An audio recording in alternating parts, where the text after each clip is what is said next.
저는 지난 3박 4일간 우리 감리교 중부연회에서 있었던 목회학 세미나에 갔습니다. 여러분의 이제 강사가 오셨는데 그중에 이선희 교수님이나 분의 그 말씀에 참 제가 은혜도 받고 도전도 받았습니다. 이분이 하시는 말이 한국 교회의 문제를 얘기할 때 도덕적 타락에 대한 얘기를 많이 하는데 그것이 본질이 아니라는 것입니다. 그렇습니다. 그런 말 많이 하죠. 돈 문제, 성적인 문제, 세습, 또 말과 다르게 사는 이기적인 모습, 이런 모습들, 이런 도덕적인 모습을 퇴락 때문에 한국 교회가 이제 쇠퇴한다, 그런 말을 많이 합니다. 한마디로 이런 거죠. 예수님은 참 좋은데 예수 믿는 사람들이 문제라는 거죠. 그것 때문에 실망하고 교회를 등진다는 겁니다.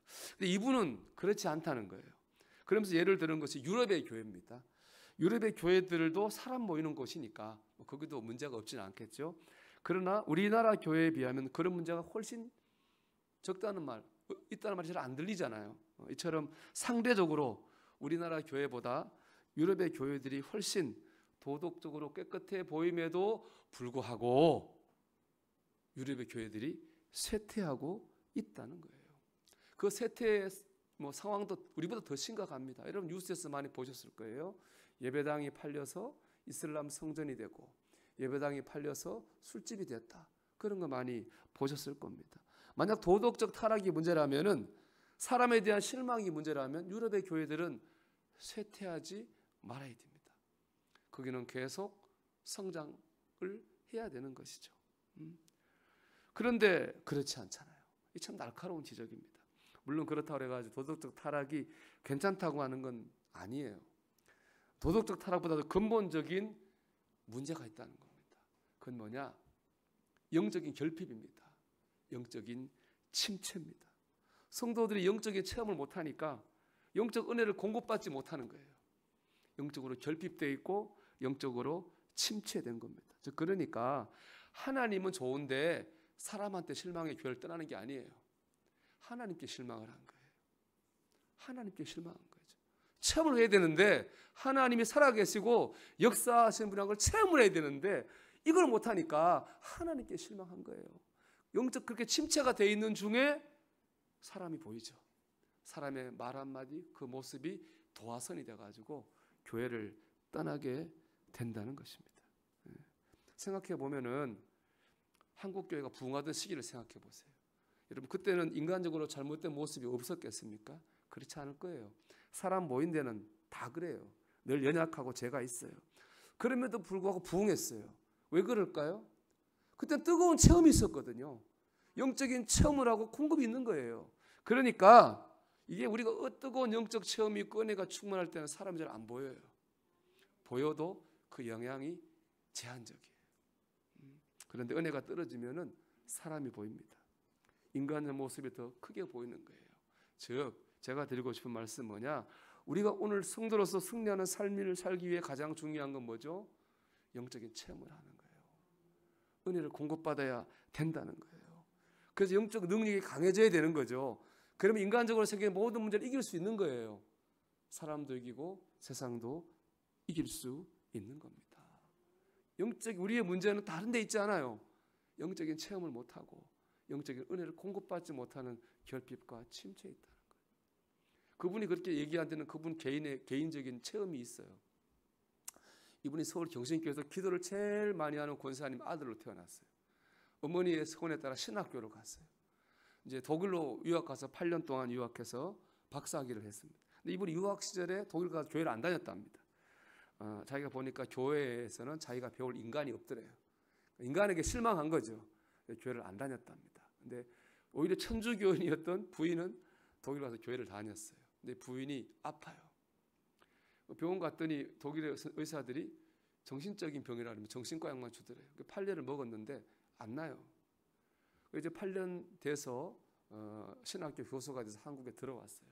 이 생각할 때 이 향수병이라고 생각해서 한국 가면 낫겠지 그랬는데 안 나요. 한국 병원 가서 검사 받았더니 파킨슨 병이라는 거예요. 파킨슨 병 노인에게 오는데 젊은데 파킨슨 병에 걸린 거 이분이. 지금도 그렇지만 파킨슨 병 못 고치잖아요. 그냥 이렇게 진행을 늦출 뿐이지. 이분 이제 포기한 거예요. 그냥 진행을 늦춘 약이나 먹자. 몸이 아프니까 이 부인이 교회를 열심히 나가요. 또 이제 이분도 신학교 교수가 돼서 왔잖아요. 교회를 안 나갈 수가 없잖아요. 부인 따라 교회를 나가요. 부인이 열심히 믿어요. 어느 날 목사님이 예배 시간에 우리 11조 해야 됩니다. 그 얘기했대요. 부인이 우리 11조 하자고. 부인 말도 있고 이제 교수고 하니까 11조 했대요. 1년 열심히 했는데 그런 생각이 들더랍니다. 내가 이렇게 11조를 열심히 하는데 누가 좀 알아줘야 될 텐데. 그런 생각이 들더래요. 누가 제일 알아줘야 될 것 같아요? 목사님이 알아줘야잖아요. 그래, 목사님이 알아줬으면 좋겠다. 어떻게 하면 될까? 목사님과 눈을 마주치기로 했어요. 예배 시간마다. 눈이 딱 마주치면 뭔가 있겠지, 신호가. 근데 이제 이분이 예배를 뒤에서 앉아 드리니까 목사님과 눈 맞추기 힘든 거예요. 안 되겠다. 앞에 가서 앉아야 되겠다. 근데도 안 마주쳐요. 남과 엇박자로 아멘을 해야 되겠다. 그런 생각을 했대요. 그래도 안 마주쳐요. 그래, 박수를 쳐볼까? 박수 쳤어요. 안 치던 분이 박수 쳤어요. 그러나 날 목사님이 저녁 예배에 너무 교인이 적게 나온다고 저녁에 좀 나오라고. 맞아. 적게 나올 때 보면 잘 마주치겠지. 그 저녁 예배 나왔어요. 그러다 새벽 예배도 나왔어요. 점점 이분이 신앙이 깊어지는 그러다가 그러면서 이분이 방언도 하게 되고 성령 체류도 받고 다른 은사도 받게 된 거예요. 그 파킨슨병 그럴 때 이 부인도 열심히 신앙생활 했겠죠. 그 아픈 몸과 전도도 하고 그 YWCA를 통해 가지고 암 걸린 혼자 된 할머니를 집에 모셨대. 그 충남대병원 다니면서 이렇게 그 할머니 돌보면서 이분이 파킨슨병이 나은 거예요. 그런 체험을 하게 됐어요. 자, 여러분 생각해 보세요. 분명 그 이선희 교수님은 8년 동안 독일에서 교회 안 나갔습니다. 왜 안 나갔습니까? 사람 때문에 실망해서. 배울 사람 없어. 교인 중에는 사람 때문에 실망해서 안 나갔어요. 근데 그가 회복됐어요. 회복된 정도가 아니죠. 부흥을 경험했어요. 사람 때문에 회복됐습니까? 사람 때문에 부흥을 경험했습니까? 아니잖아요. 뭐 때문에 경험했어요? 하나님 때문에 했잖아요. 영적인 체험을 하니까 사람 때문에 받은 시험을 이겨냈습니다. 영적인 체험을 하니까 세상으로도 받은 고난과 시련을 다 이겨낸 겁니다. 우리 그리스도인은 영적인 체험을 해야 됩니다. 영적인 공급을 받아야 됩니다. 영적인 은혜로 충만해져야 됩니다. 여러분 그럴 때 세상을 이기고 사람도 이깁니다. 영이 강해야지 육의 세계를 이깁니다. 이런 영적인 관점을 가지고 살아야 되는 거죠. 오늘 본문은 유월절 지키라는 말씀입니다. 유월절은 이스라엘 백성이 애굽에서 종살이할 때 그들을 하나님 구하셨잖아요. 그 구원한 사건, 그 사건과 사건을 기억하는 날이 바로 유월절입니다. 하나님께서 애굽에서 이스라엘 백성을 내보내라 했는데 애굽 왕 바로가 말 안 들어요. 하나님 재앙을 내리셨죠. 마지막 재앙, 10번째 재앙이 뭐냐? 하나님 직접 와요. 심판해요. 모든 집의 큰아들을 다 죽여버려요. 짐승의 첫 새끼를 다 죽여버려요. 이스라엘 백성은 죽일 수 없잖아요. 하나님께서 방법을 알려주셨고 그 방법대로 해서 이스라엘 백성 그 재앙에서 구원받은 날이 바로 유월절입니다. 그걸 기억하는 절기가 유월절입니다. 또 오늘 보면 2절 말씀 이런 말씀이 있죠. 이 달을 너희 달의 곧 시작 곧 해의 첫 달이 되게 하고. 유월절이 일어난 그건 달력으로 보면 그 당시 달력으로 보면 아비볼이에요. 아비볼이 언제냐면 우리로 하면 3월 4월이에요. 근데 하나님께서 그 3월 4월을 뭘로 하라는 거예요? 1월 달이 되게 하라는 거죠. 하나님을 만난 영적 체험을 한 구원의 사건을 모든 새의 출발, 민족의 출발, 인생의 출발로 삼으라는 것입니다. 즉 세상 달력을 따라 살지 말고 신앙 달력을 따라 살라는 겁니다. 영적인 삶을 살라는 거예요. 사람은 다 자기 관심 있는데 관심을 보입니다. 제가 그전에 농촌에서 목회했잖아요. 농한기 되면 꼭 어른들 모시고 이제 1년에 한두 번 여행 가요. 매년 가다 보니까 그 찾는 게 일이에요. 어디 가면 좀 항상 우리나라가 뭐 넓지 않잖아요. 항상 찾아봐. 오늘 이번엔 어디를 가야 되나. 하여튼 영구에 찾아서 가요. 제 나름 좋은 데를. 근데 안타까운 건 뭐냐. 이분들을 모시고 가면 내가 보라는 경치는 안 봐요. 농사만 봐요. 아유 저 집은 꽃송살 잘 졌네. 아유 배추가 잘 됐네. 나는 안타깝잖아요. 나 좋은 데 찾으려고 얼마나 노력을 많이 했는데. 얘기해요. 그거 좀 남의 농사 좀 그만 보고 좀 경치 좀 보세요. 내가 그렇게 얘기를 했어요. 생각해보면 저도 다르지 않아요. 저도 길 가고 차 타보면 제일 먼저 뭐가 눈에 들어오겠어요? 교회가 눈에 들어요. 저 교회가 있네? 저 교회 잘 들었네? 사람이 그런 것 같아. 항상 인의 관심을 가지게 돼 있어요. 영적인 삶을 살라고 하는 건 뭐죠? 영적인 관심을 가지는 거죠. 영적인 일에 초점을 맞추고 살라는 거예요. 내가 어떻게 하면 영적 체험을 할까? 내가 어떻게 하면 은혜를 받을까? 여러분 거기에 초점을 맞추고 살아야 됩니다. 영적인 체험, 영적인 은혜를 공급받는 여러분 되시기를 축복합니다. 그럼 우리가 어떻게 하면 그렇게 할 수 있을까요? 순수한 믿음으로 은혜의 수단을 이용하고 참여해야 됩니다. 은혜 수단이라고 하는 건 뭐냐? 웨슬리 목사님 얘기인데 은혜 수단이라는 건 뭐냐 하면은 우리들 예배, 기도, 말씀, 헌신, 봉사, 전도 이거예요. 이걸 통해서 우리가 영적 체험을 하고 은혜를 받는다는 겁니다. 근데 중요한 건 뭐죠?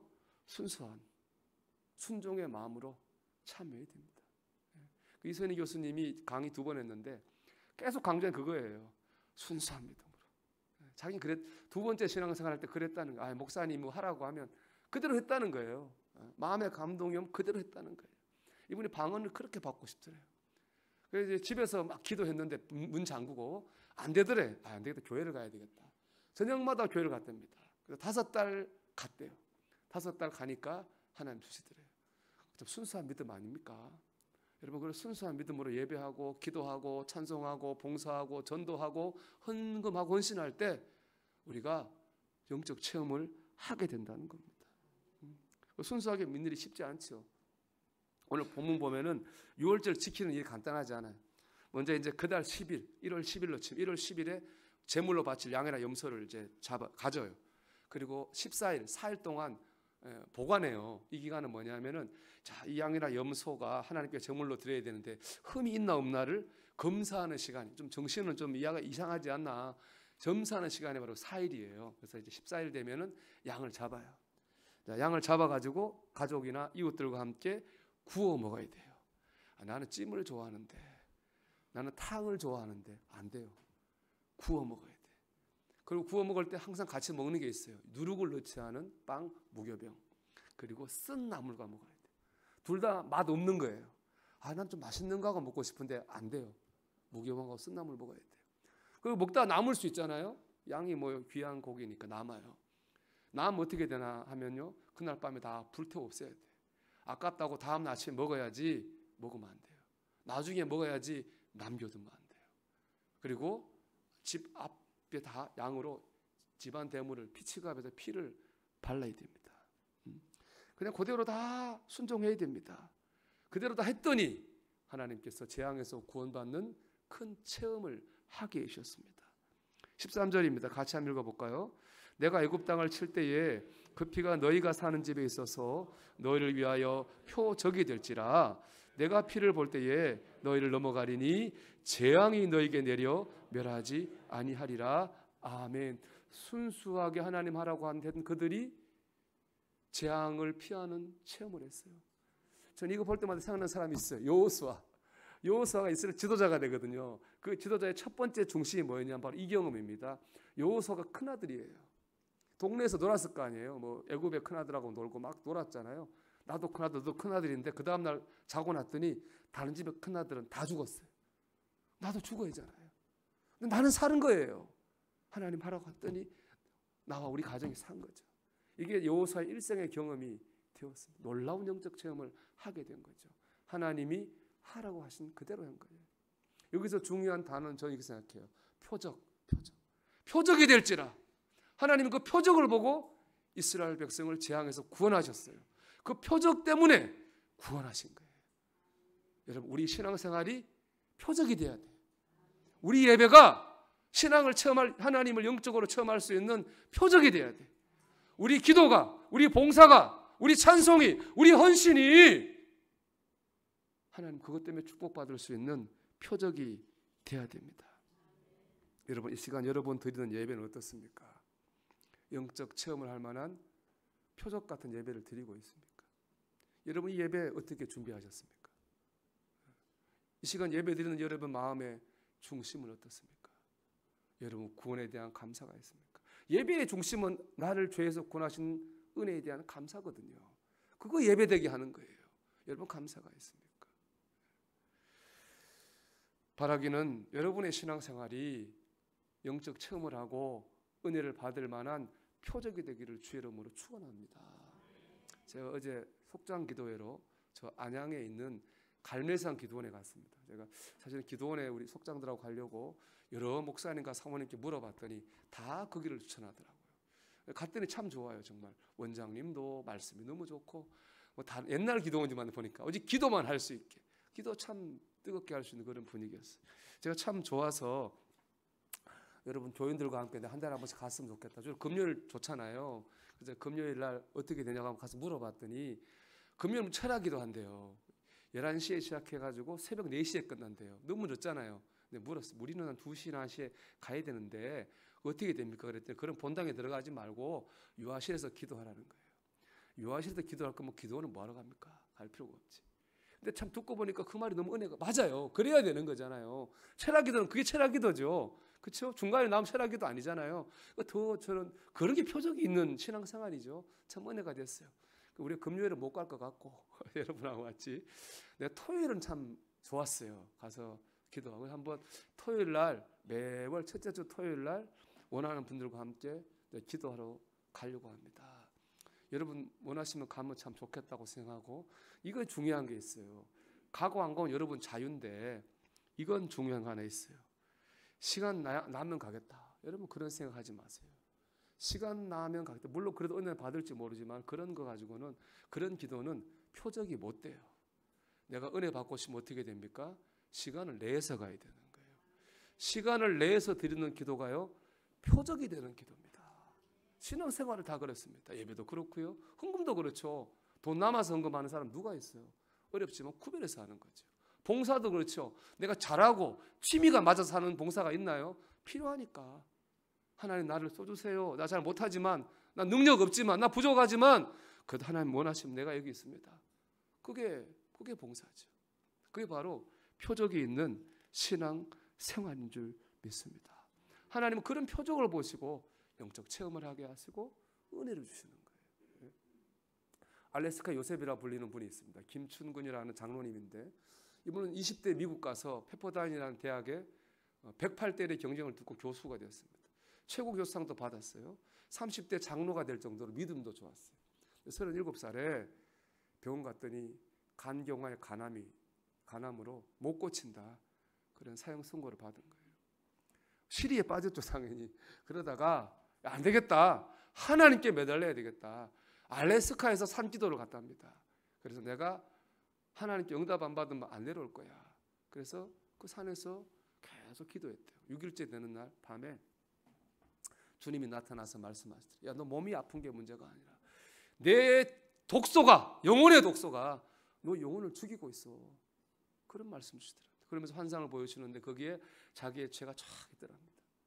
이분이 그 죄를 손으로 썼더니 A4 용지로 52장이 나오더래요. 주로 교만에 대한 죄들입니다. 그래서 죄를 회개했대요. 그리고 5시간 반쯤 지나 해가 떠오르는데 하얀 옷을 입고 주님이 오셔가지고 안아주면서 3번 말씀하시더랍니다. 내가 내 죄를 용서하였다. 그리고 이분이 나은 거예요. 그래서 내려와서 요셉이라고 하는 사람이 애굽을 부흥시킨 사람 아니에요. 이분이 알래스카의 발전에 큰 역할을 했다고 그래요. 그 은혜를 체험하고 와서 여러분 영적 체험을 해야 됩니다. 그래야지 우리가 삶의 문제가 해결되고 이기는 겁니다. 고난이 올수록 더 그래야 됩니다. 고난이 오고 어려움이 있을수록 더 영적 체험을 사모해야 됩니다. 그래서 그 고난이 영적 체험의 통로가 되어야 되는 거예요. 그럴 때 우리 영혼이 심령이 부흥하고 그 6월절에 그와 그의 가정이 다 구원받은 것처럼 우리 가정이 구원을 경험하게 되는 겁니다. 사랑하는 여러분, 표적이 되는 신앙생활을 하십시오. 그래서 영적 체험을 하는 다른 것 중요하지 않아요. 영적 체험과 은혜를 공급받은 우리는 사는 거거든요. 그런 부흥을 경험할 수 있는 성도들이 되기를 주의 이름으로 축원합니다.